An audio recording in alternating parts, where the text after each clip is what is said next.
I'm here with Jeff Way, the voice of RUF MMA, Ringside Unified Fighting. Yes. So you're the voice I am. in the cage. You're the voice on the side. You're the voice doing the interviews right after these guys are done mixing things up in the cage. So you get to see like the raw, like I guess you would call it the what do you call it? The emotion. You know what I mean? A bit intimate. Yeah, it is a bit intimate what you do. Yeah. So how do you navigate things right after, like let's just say a war, you know what I mean? Where one guy is, you know, he just won, yeah, and the other guy, you know, he's devastated on a loss. You know what I mean? How do you navigate that cage and, you know, still manage to, you know, do your job? Because you got to get the interview afterwards. Absolutely. You know, obviously you want to congratulate the victor first. You know, paying respects as a natural athlete, it is in their best sportsmanship to always congratulate whether you win or lose. We see that a lot in the RUF MMA cage. It's always my efforts to grab a hold of the young man or woman that has just won their bout, give them their moment to express whether it was an extensive preparation or their just their thoughts on their victory. Some of them are very, very exciting, and some of them are very, very tactical, and they're technicians of the sport. These practitioners, they lose a lot of blood, sweat, and tears. They spend a lot of their time away from families and friends to get that 3 to 9 minute moment of action that will help them propel to the next level. So these questions that follow fights, these questions that you want to strategically help and assist them in identifying the blood, sweat, and tears that was invested into the bout, but also making sure we congratulate their abilities and their well fought victory. Yeah. Okay, and then from one interviewer to another, okay, you do a really good job.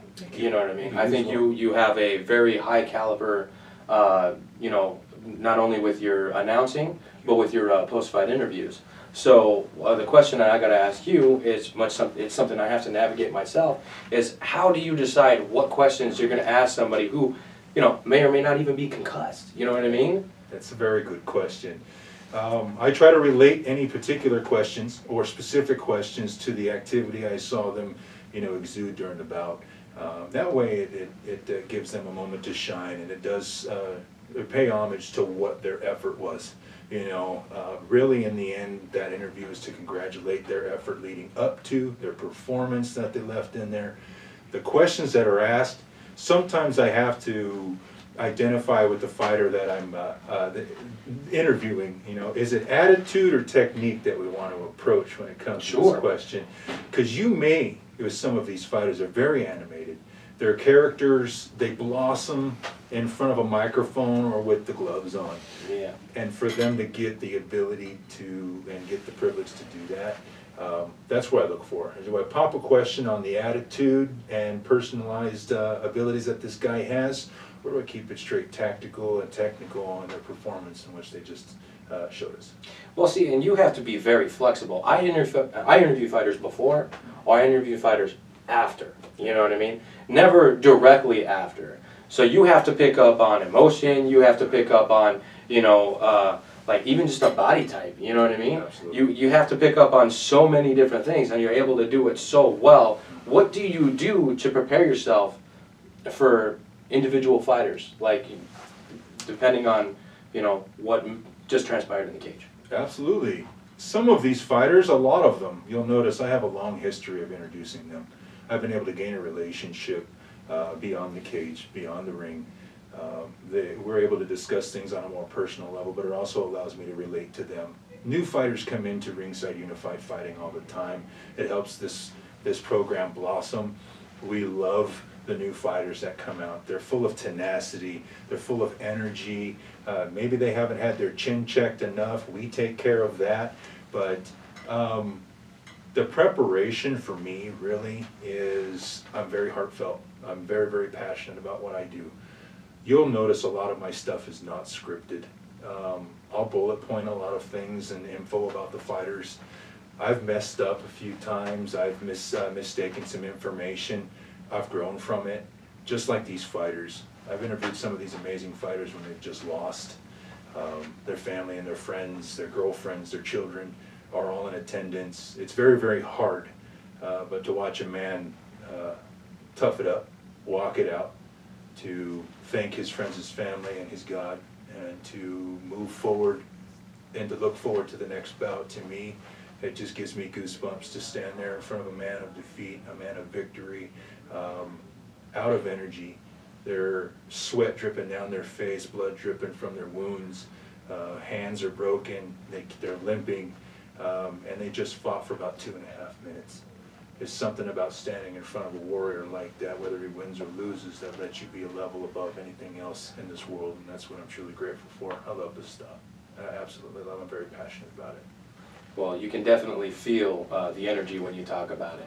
I'm very passionate about it as well, and I hold a tremendous amount of respect for anybody that can get in there and do what you do, because it is a certain skill set of its own, and it's something that not a lot of people can do. Yeah. You know what I mean? Anybody can get in there and mix it up with fists, but to go out there and articulate, enunciate, and be a certain level of professionalism, just like the way that you carry yourself in the cage, that's it's a whole different level.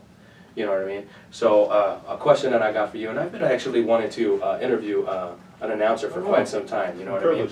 I actually want to get in there and try it myself. Awesome. You know what I mean? I've fought. I've done a podcast. Yeah, I've trained. I want to do the cage side commentary, and I want to do announcing before I die eventually. Right? Yeah, yeah. But what got you into it? Oh, that's a very good question. A lot of people don't know my story. I'll give you the Reader's Digest version. Okay. Out of respect for time, but I appreciate you asking. I was up at a men's retreat, April of 2015. We were at a coffee shop, and just like you and I was sitting at a table, and I was talking with some co-parts, and we were just sitting there talking, and a man approached our table after he was done with his meal. Unbeknownst to me, it was a former UFC referee, still sanctioned referee, great friend of mine, Raul Porata. And he's a very well-known man, respected man in the sport. Thank you, Raul. I always appreciate and love what you've done for me and my family in the sport. He said, I've heard your voice somewhere. And I said, no, you haven't. And because I really hadn't done anything. I'd done DJ stuff, and played around with some Skateland stuff. I did some radio stuff back before 2011, but he exchanged numbers with me. And something told me to use that number because I was interested in what he had to say or offer me for my voice. Gave me 10 free tickets, All Powers Combat in Payson, Arizona. This jacket I'm wearing right now is the first ever jacket I wore as a ring announcer. It's literally like 6 years old. It was the first ever jacket I wore. I wore it tonight because of the special event and venue.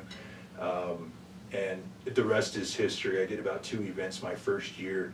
At the end of each event, all I heard from people was, you're born for this, you're made for this, you're doing amazing, great job. And for me to come out of a cafe with a newfound passion at 33 years old at that time, that was nothing but a God shot to me, and I ran with it. So and here we are now. Right. Yeah. Well, that's a pretty cool story, man. I like finding out from fighters and now announcers what got them to sitting and having a chat with me. You know what I mean? Because everybody's got a story. Yeah. And just not everybody's got a platform to talk about it. So thank you for sharing that with me. Appreciate it. Last thing, you do a pretty good job not only of announcing but your promotion side. You know what I mean? You get on social media and you push not just the sport, but this promotion.